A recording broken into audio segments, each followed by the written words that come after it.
pulled his hood lower over his face as he walked through the crowded market streets of Haven's End. 3 years of running had taught him to blend in with the shadows. His cybernetic left arm, hidden under a long sleeve, still ached when the weather changed. It was a constant reminder of what the Empire had taken from him. The port city buzzed with activity. Aliens of every shape and size moved through the narrow streets. Blue-skinned haggled over star charts. Hive minds clicked and buzzed in their strange language. Tall, gray walked with their usual cold pride, making other species step aside. Kept his distance from the. Even after 3 years, seeing them made his blood run cold. They had destroyed Earth. They had killed his family. They had cut off his arm and experimented on his brain, trying to understand why humans were so hard to control. He ducked into a small shop that sold old ship parts. The owner, a four-armed named Torsk, looked up from his workbench. "You look terrible, my friend." "Thanks, Torsk really makes a guy feel better," managed a weak smile. "Got any work for me?" Torsk's four arms moved quickly as he sorted through metal scraps. "Maybe. Cargo ship needs someone to fix their navigation computer, but I heard things, bad things." Felt his stomach tighten. What kind of things? Bounty hunters asking questions, offering big money for information about humans, especially humans with cybernetic parts. Torsk's large eyes looked worried. "You should leave this planet, my friend." Nodded. He had been planning to leave for weeks, but he needed money for ship passage. "I'll take the job. Where's the ship?" "Docking Bay 12. But be careful, these hunters, they are not like the others. They wear Imperial badges." The words hit like a punch to the gut. Imperial hunters meant the had found his trail. He had maybe hours before they tracked him down.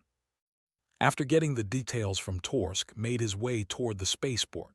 He kept to the side streets, avoiding the main roads where Imperial patrols might spot him. The sun was setting, painting the sky a deep purple. Soon the night crowd would come out, and he could hide better in the darkness. He was thinking about escape routes when he heard the sound of struggle coming from a narrow alley between two warehouses. Stopped and listened. Someone was in trouble. Every survival instinct told him to keep walking. He had his own problems. Getting involved would only make things worse. But when he heard a scared voice cry out, something inside him wouldn't let him turn away. Crept to the edge of the alley and looked around the corner. 3 large reptilian aliens had cornered someone against the far wall. He realized. Mercenaries who would do anything for money. The person they had trapped was small and wore a dark hooded cloak. "Where is it?" one of them hissed. His voice sounded like gravel in a mixer. "We know you have the data chip." "I don't know what you're talking about," the hooded figure said. The voice was female and young. She tried to back away, but there was nowhere to go. The largest pulled out a shock stick. Blue electricity danced along its length. "Maybe some pain will help your memory." Saw the girl flinch away from the weapon. She was terrified and completely outnumbered. The smart thing would be to find security and report the attack. But security in Haven's End was corrupt and slow. By the time they arrived, the girl would be dead or worse. Looked around the alley. Old pipes ran along the walls. Barrels of industrial chemicals sat near a loading dock. Loose cables hung from overhead power lines. His mind started working, turning the alley into a battlefield. He picked up a wrench from a pile of tools and stepped into the alley. "Hey, ugly," he called out. 3 against 1, that doesn't seem fair." The 3 turned to look at him. The largest one laughed, showing rows of sharp teeth. "Human, you should run away, soft skin. This does not concern you." "Actually, I think it does," said. He took another step forward, keeping his movements casual and relaxed. "See, I really don't like bullies." "Then you can die with her," the snarled. He charged forward, raising his shock stick high. Had been waiting for that. He dove to the side and grabbed one of the overhead cables. With his cybernetic arm, he yanked hard. Sparks flew as the cable came loose and whipped across the alley. It hit the charging in the chest, and electricity coursed through his body. He collapsed, twitching. The second pulled out a plasma pistol but was already moving. He rolled behind a chemical barrel and kicked it over. Green liquid spilled across the alley floor. When they stepped in it, threw the wrench. It hit a valve on another barrel and more chemicals mixed with the first. Thick smoke filled the alley. The coughed and stumbled, trying to aim through the haze, appeared out of the smoke like a ghost and struck pressure points on the alien's neck. The dropped like a stone. The third mercenary grabbed the girl and held a knife to her throat. "Stay back, human, or she dies." Stopped and raised his hands. Okay, let's talk about this." "There is nothing to talk about. Give me the data chip or—" The girl moved faster than expected. She slammed her elbow into the stomach and twisted away from his grip. Didn't waste the opportunity. He lunged forward and tackled the alien to the ground. They wrestled for the knife, but cybernetic arm gave him the strength he needed. The went limp. Stood up, breathing hard. The girl was pressed against the wall, staring at him with wide eyes. Her hood had fallen back, showing a young face with pale skin and silver hair. She looked human, but something about her seemed different. "Are you hurt?" asked. She shook her head. "No, thank you, you saved my life." "Don't mention it." Looked at the three unconscious. "What did they want from you?" "I don't know," she said quickly. "I think they had me confused with someone else." Didn't believe her, but he didn't push. Everyone in Haven's End had secrets. "What's your name?" She said, "And you are?" He looked around the alley. Someone would find the soon. "You should get somewhere safe. These guys might have friends." Stepped forward. "Please don't leave me. I have nowhere to go, and if they find me again—" Her voice trailed off. Wanted to say no. He had enough problems without taking on a stranger's troubles, but looking at her scared face, he remembered his sister. She had looked just as frightened the day they came to Earth. "All right," he said against his better judgment. "I know a place where we can hide for tonight, but tomorrow you're on your own." Nodded gratefully. "Thank you, I won't forget this."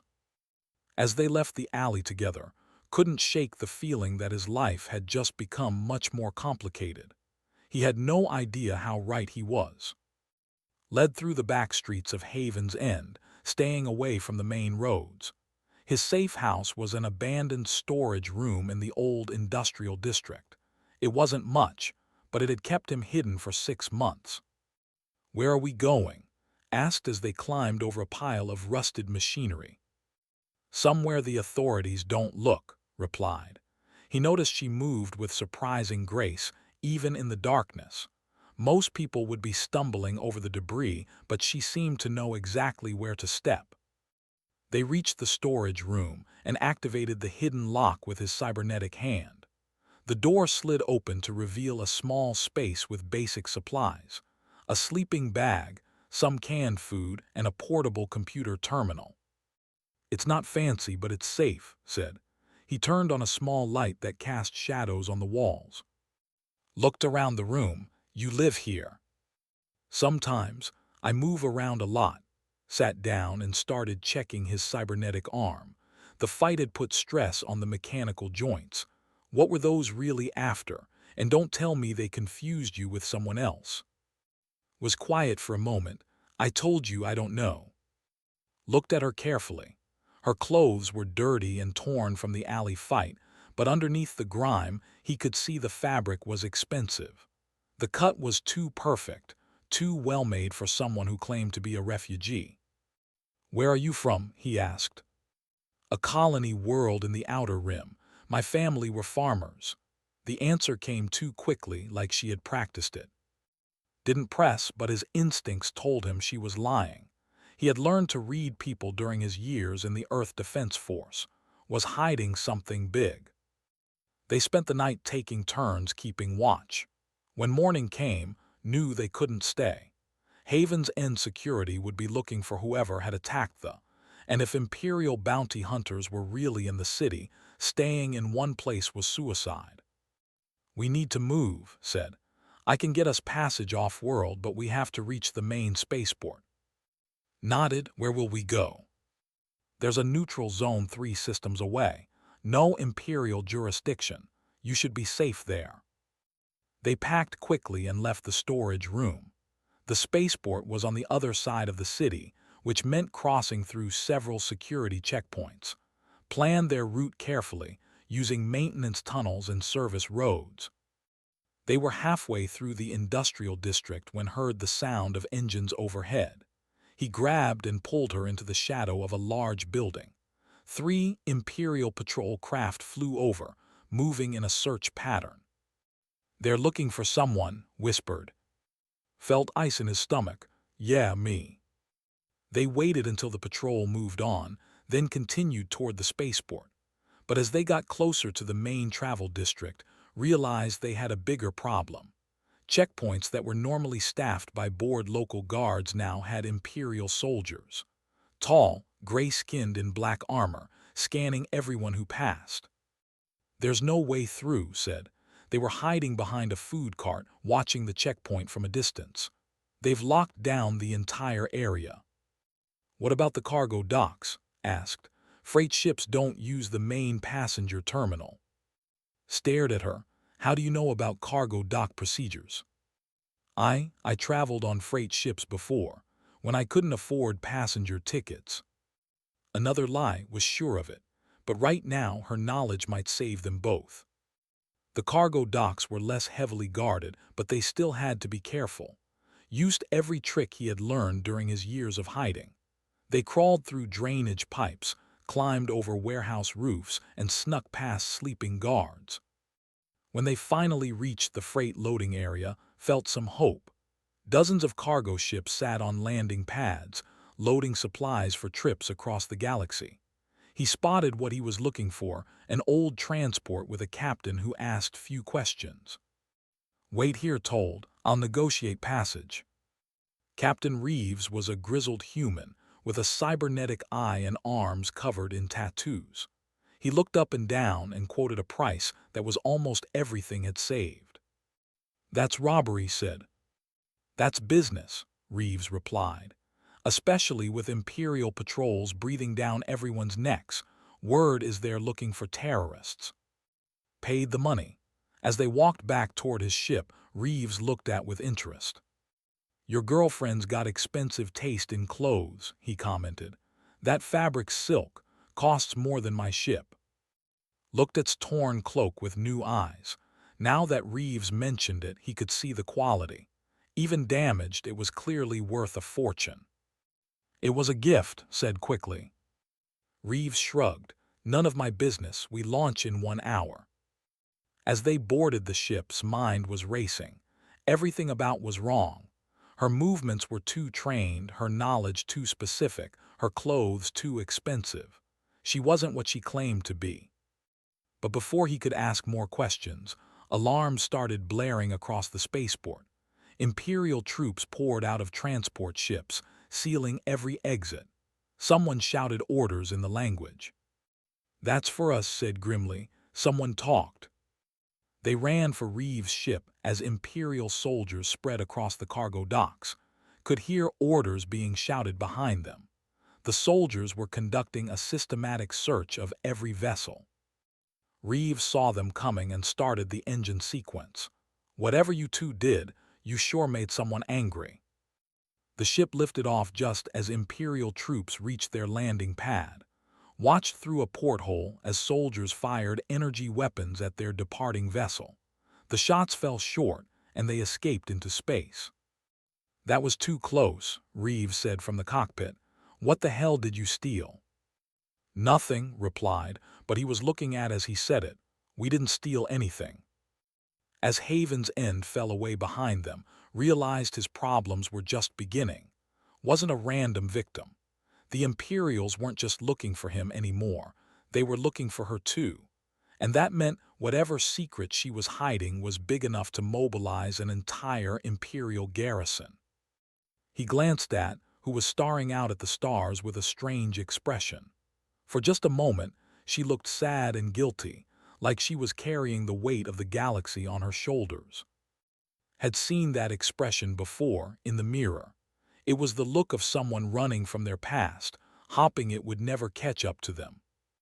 But in his experience, the past always caught up eventually. The question was what would happen when it did. The freight ship Lucky Strike was not built for passenger comfort and shared a small cargo bay that Reeves had converted into basic living quarters. 2 fold-out bunks, a tiny table, and barely enough room to stand up straight. "Home sweet home," said, setting down their few belongings. Looked around the cramped space without complaint. "It's better than an imperial prison cell." Raised an eyebrow.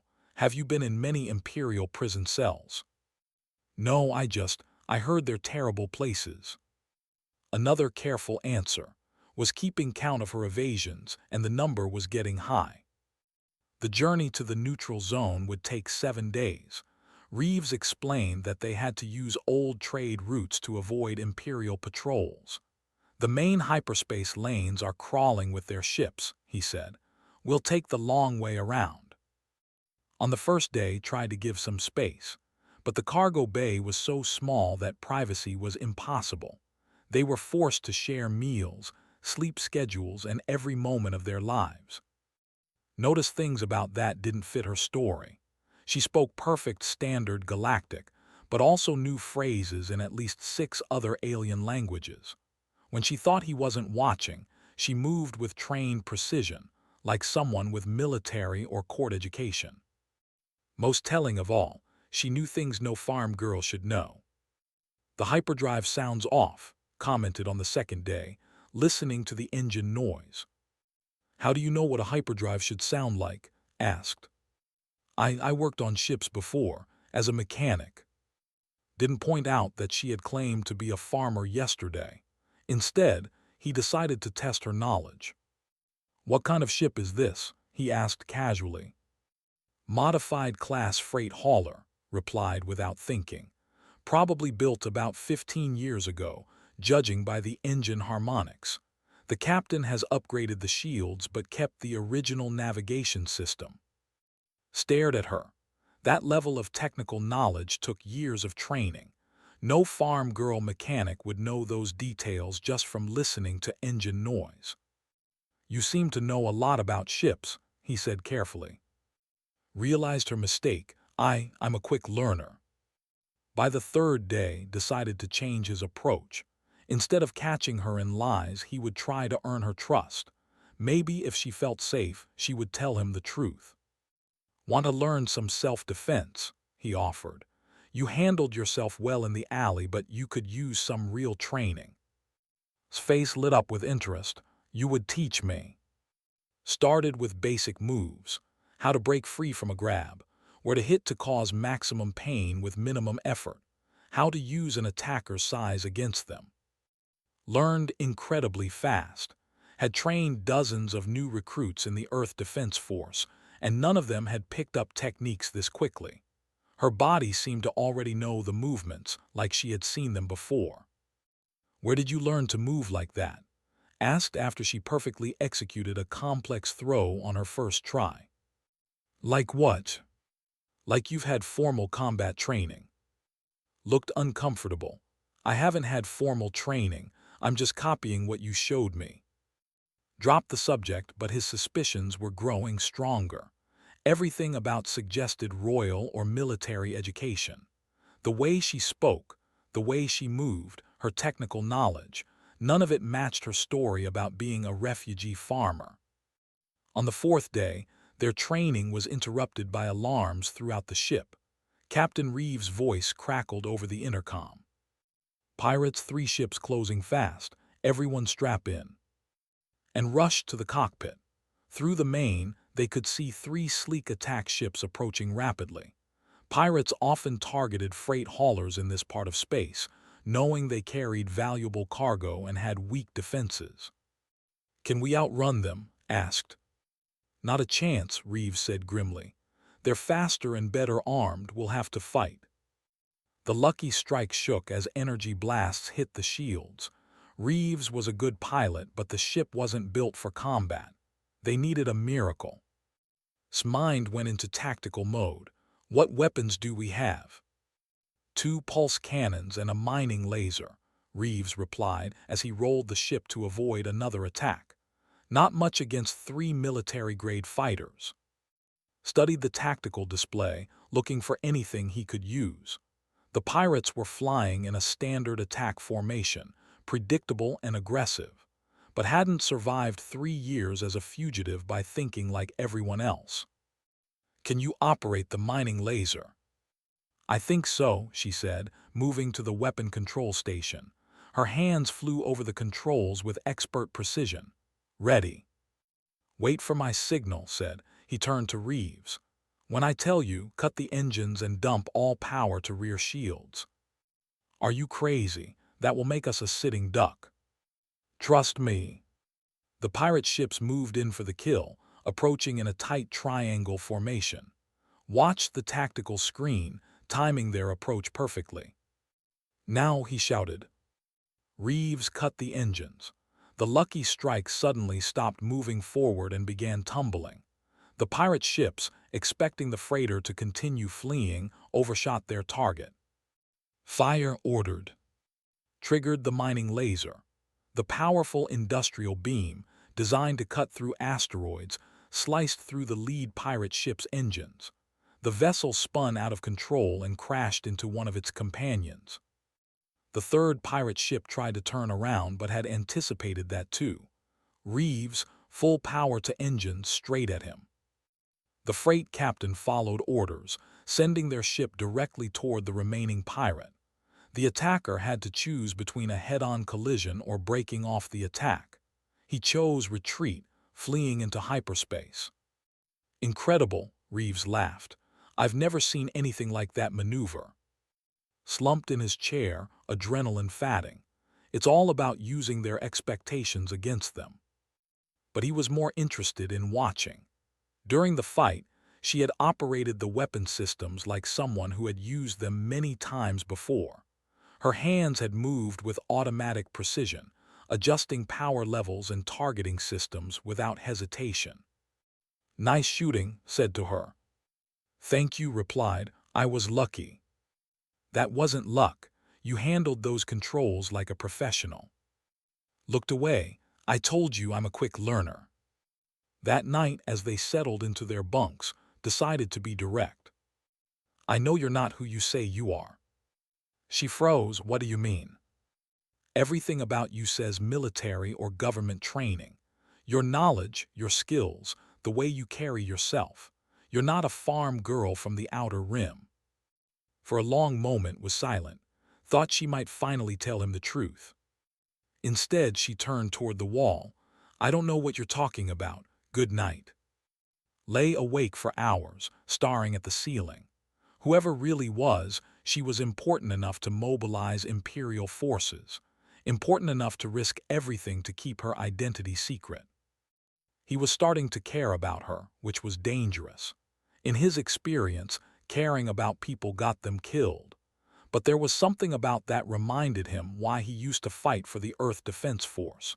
She had the same determination, the same refusal to give up that had made humans so dangerous to their enemies. Tomorrow they would reach the neutral zone and would disappear from his life forever. Maybe that was for the best. But as he listened to her quiet breathing in the dark, couldn't shake the feeling that their story was far from over. Outside the small porthole, stars wheeled by in the endless night, and somewhere among those stars, the Empire continued its hunt for both of them. The truth had a way of catching up with people, no matter how fast or how far they ran. Just hoped that when it did, they would both survive the consequences. Crossroads Station floated in neutral space like a massive metal city. Ships from a dozen different worlds docked at its ports, and beings of every species walked its corridors. Here, imperial law meant nothing. It was the perfect place for someone to disappear. Felt relief as their ship docked. 7 days of questions and mysteries would finally end. He could help find safe passage to wherever she wanted to go, and then continue his own journey into hiding. Welcome to freedom, he said as they gathered their few belongings. Looked out at the busy station through the porthole. It's bigger than I expected. Crossroads is the biggest neutral station in this sector. You can book passage to anywhere from here, shouldered his pack. Where do you want to go? I'm not sure yet. Somewhere the Empire can't reach. They said goodbye to Captain Reeves and made their way into the station. The main corridor was crowded with traders, travelers, and refugees from across the galaxy.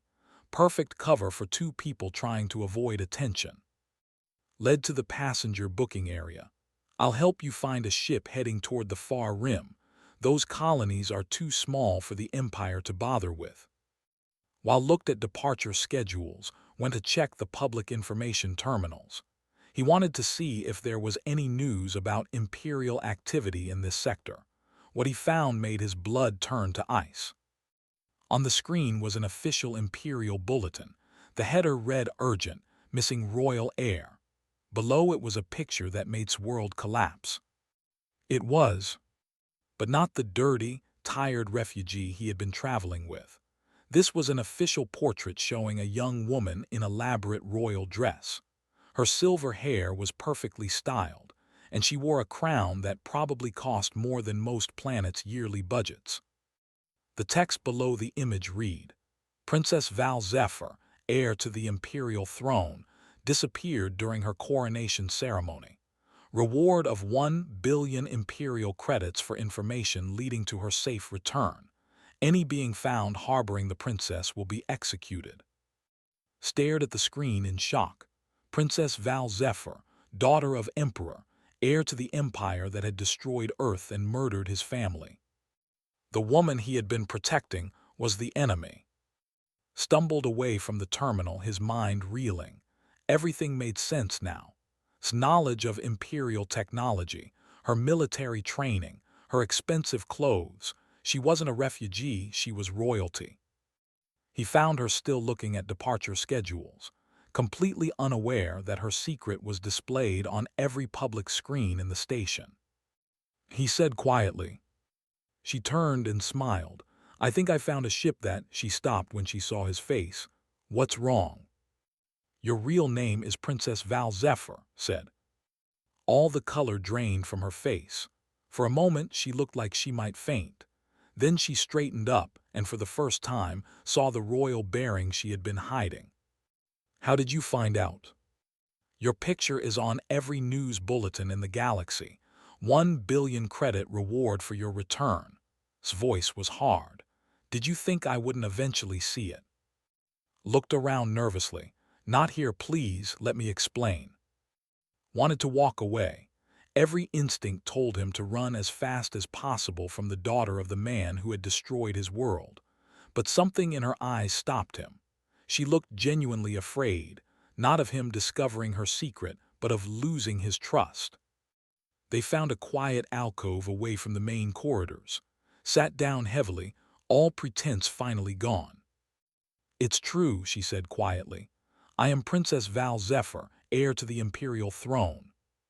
Your father killed my planet, said. Your father ordered the experiments that did this. He held up his cybernetic arm. Your father murdered billions of humans. I know, whispered. I know what he did, I know what my people did, and I can't live with it anymore. Wanted to hate her. He wanted to feel the rage that had kept him going for 3 years. But looking at her face, he saw genuine pain and guilt. Why did you run? He asked. Took a shaky breath. 3 weeks ago, I was supposed to be crowned empress. My father is old and sick. He wants me to take the throne before he dies. But the night before my coronation, I discovered his final plan. What plan? The complete extermination of all remaining humans in the galaxy. He's found the locations of every hidden colony, every refugee ship. He was going to give me the order to destroy them all as my first act as empress. Tears ran down her face. I couldn't do it. I couldn't become the leader of genocide. Felt the world shift around him, so you ran. I stole a ship and fled. I've been hiding ever since, trying to figure out what to do. When those mercenaries attacked me, I thought my father had found me. Why didn't you tell me who you were? Because I knew you were human. I saw your medical records in my father's files. I know what they did to you in the research facility. I know about your family on Earth. She looked up at him with desperate eyes. How could I tell you that I was the daughter of the monster who destroyed your life? Sat down heavily. His mind was spinning with conflicting emotions, anger at her deception, shock at learning her identity, and underneath it all, a strange kind of understanding. You've seen my file. Yes, experiment subject H-247, real name former Earth Defense Force lieutenant, family killed in the bombardment of New Tokyo. Her voice broke. I read about what they did to you, the surgical procedures, the neural mapping, the torture. And you still let me protect you. I was selfish. When you saved me in that alley, when you showed me kindness despite everything my people had done, I wanted to believe that maybe I could be different. Maybe I could be more than just my father's daughter. Stood up and walked to the edge of the alcove. Beyond the transparent walls, ships came and went from the station. Somewhere out there, Imperial fleets were hunting for both of them. Your uncle is here, said quietly. What? General Val Zephyr. He arrived an hour ago with 3 Imperial cruisers. They're sealing the station. Closed her eyes. He's my father's brother, who thinks even more humans should have died if he takes me back. You'll become Empress and carry out your father's plan. Or he'll kill me for running and take the throne himself. She stood up and faced him. I know I lied to you. I know you have every reason to hate me, but I meant what I said. I won't be part of the final extermination. I'd rather die than give that order. Looked at her for a long moment. The princess who had run from a throne to avoid committing genocide. The daughter of his enemy who couldn't live with her father's crimes. What do you want to do? He asked. I want to fight back, said with sudden fierceness. I want to stop the extermination. I want to make up for what my family has done, even if it takes the rest of my life. That's a nice thought, princess, but how exactly do we fight the entire empire? I know things. Imperial codes, fleet movements, research facility locations. I know where they're keeping the human prisoners. She grabbed his arm. I know where the other survivors are hidden. Felt hope stir in his chest for the first time in years. How many? Thousands, maybe tens of thousands, scattered across secret colonies in the far rim. She looked into his eyes. I can help you save them, but I can't do it alone. Before could answer, alarms began sounding throughout the station. An announcement echoed through the corridors in multiple languages. Attention all station residents. This facility is now under Imperial jurisdiction. All beings are to report to designated areas for identification screening. Resistance will result in immediate termination. And looked at each other. The decision time had come. Imperial troops will be here in minutes, said. If we're going to run, it has to be now. I'm tired of running, said. I want to fight. Thought about his sister, killed in the bombardment of Earth, about his fellow prisoners in the research facility, about all the humans still hiding across the galaxy, waiting for the Empire to find them. Maybe it was time to stop running and start fighting back. All right, princess, he said, let's go save some humans. They moved toward the docking bays as Imperial troops flooded into the station. The hunt was about to become a war. And for the first time since Earth fell, had hoped that humanity might actually win.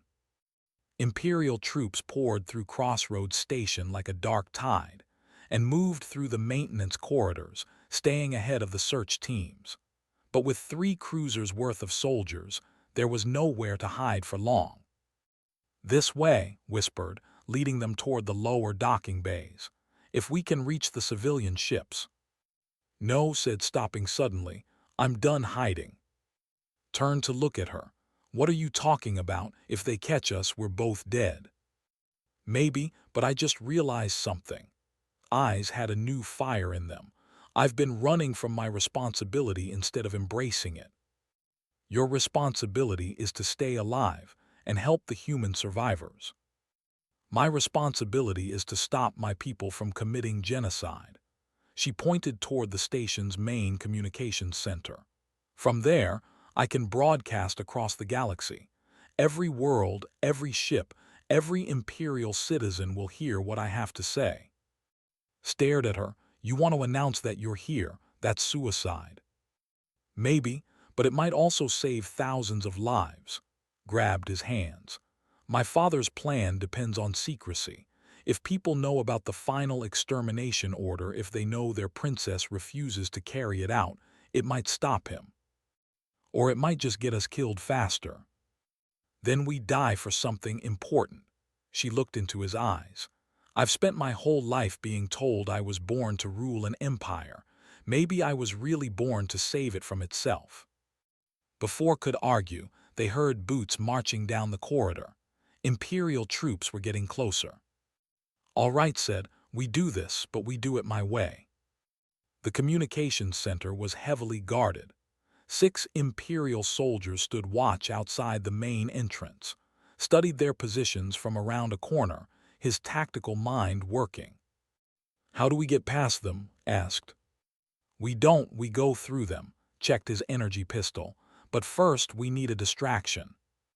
Led them to the station's environmental controls. His cybernetic hand interfaced with the computer systems, and suddenly alarms began blaring throughout the station. Emergency lights flashed red, and automated voices announced a hull breach in Section C. Half the guards ran toward the fake emergency and moved on the remaining 3. The fight was quick and brutal, used every dirty trick he had learned during his years of hiding. Environmental hazards, improvised weapons, and the element of surprise. The guards never stood a chance. They dragged the unconscious soldiers into a storage closet and sealed the communications center door behind them. How long do we have? Asked, moving to the main broadcast console. Maybe 10 minutes before they figure out the hull breach was fake, stood guard at the door. Make it count. His hands flew over the controls with practiced ease. Within moments, she had the security protocols and accessed the Galactic Communication Network. Attention, citizens of the Empire, she began, her voice carrying across space to every world under Imperial control. This is Princess Val Zephyr, rightful heir to the throne. Watched the corridor through the door's security camera. Imperial troops were already converging on their position. They had maybe 5 minutes. I speak to you today not as your princess, but as someone who can no longer remain silent about my father's crimes, continued. Emperor has ordered the complete extermination of all remaining human populations in the galaxy. Every colony, every refugee ship, every hidden survivor. He plans to finish what he started when he destroyed Earth. On the security monitor, saw General himself leading a squad of elite guards toward the communications center. The man looked furious. I cannot and will not carry out this order, said, her voice getting stronger. I renounce my claim to the imperial throne. I renounce my citizenship in the empire. And I call upon all people of conscience to resist this final act of genocide. The door shook as Imperial troops began trying to break through. Grabbed shoulder. Time to go. But wasn't finished. To my father I say this. You raised me to believe in honor and justice. The slaughter of innocents is neither honorable nor just. To the people of the Empire I say this. You have the power to stop this madness. Don't let my father's hatred destroy what's left of our souls. The door exploded inward. General strode through the smoking wreckage with a squad of soldiers behind him. He was tall even for with cold silver eyes and scars across his face. Princess, he said in a voice like winter, your father is very disappointed in you. Uncle, replied, not moving from the broadcast console, I'm disappointed in him. Stepped between them, his weapon drawn. She's under my protection. Laughed, The human experiment thinks it can protect imperial royalty. How amusing. He gestured to his soldiers. Kill the human, take the princess alive. The soldiers raised their weapons, but was already moving. He dove behind the control console as energy blasts filled the air. His cybernetic arm interfaced with the station systems, and suddenly the room's gravity reversed. Imperial soldiers floated helplessly in the air, disoriented and unable to aim. Use the confusion to take down 3 of them with precise shots. Clever, said, activating personal gravity anchors that kept him on the ground. But futile. The general drew his own weapon, a ceremonial blade crackling with energy. He advanced on with the confidence of someone who had never lost a fight. Met his attack with everything he had learned during 3 years of survival: human unpredictability against training, desperation against arrogance. The fight raged across the communications center, destroying equipment and filling the air with sparks. But was still human, and was a trained warrior with superior weapons and armor. The general's blade sliced through his defenses and bit deep into his shoulder. Humans sneered as fell, always so easy to break. That's when struck. Moving faster than had ever seen her move, she grabbed an energy rifle from a fallen soldier and fired. The blast hit in the chest, sending him crashing into the far wall. "Uncle," she said, helping to his feet, "you always underestimated the people you consider inferior." More troops were coming. They could hear boots in the corridor, looked around desperately for an escape route. "The maintenance shaft," said, pointing to a panel in the ceiling. "It leads to the outer hull." They climbed up just as more Imperial soldiers burst into the room. The maintenance shaft was cramped and dark, but it led them away from the immediate danger. "Where are we going?" asked as they crawled through the narrow space. "Docking Bay 7. There's a ship there that I borrowed from my father's personal fleet." "You stole an Imperial ship." "I prefer permanently borrowed," despite everything, managed a smile. "It has the fastest engines in the fleet and enough firepower to fight our way out." They emerged from the maintenance shaft into an empty corridor. The docking bay was just ahead, but could already hear troops moving to surround it. "They know where we're going," he said. "I know, but that ship is our only chance." They ran for the docking bay doors. Behind them, Imperial troops rounded the corner, weapons blazing. Energy blasts scorched the walls around them as they dove through the entrance. The ship waiting for them was beautiful and deadly, a sleek Imperial courier vessel designed for speed and stealth. Had the engines warming up before they even reached the cockpit. "Impressive," said, strapping himself in. "Royal training includes advanced piloting." Among other things, hands flew over the controls with expert precision. "Hold on." The ship lifted off just as Imperial troops flooded the docking bay. They shot through the station's atmospheric shields and into open space, where General's cruisers were waiting for them. "This is General to all Imperial vessels," came the voice over their communication system. "Destroy that ship. No survivors." The 3 cruisers opened fire simultaneously. Space around them filled with energy blasts and missile trails, but flew like someone born to it, weaving between the attacks with impossible grace. "How are we supposed to fight 3 cruisers?" asked, manning the weapons console. "We don't fight them," said. "We outrun them." She pushed the engines beyond their safety limits. The ship screamed through space faster than thought possible, but the cruisers were following and they had longer-range weapons.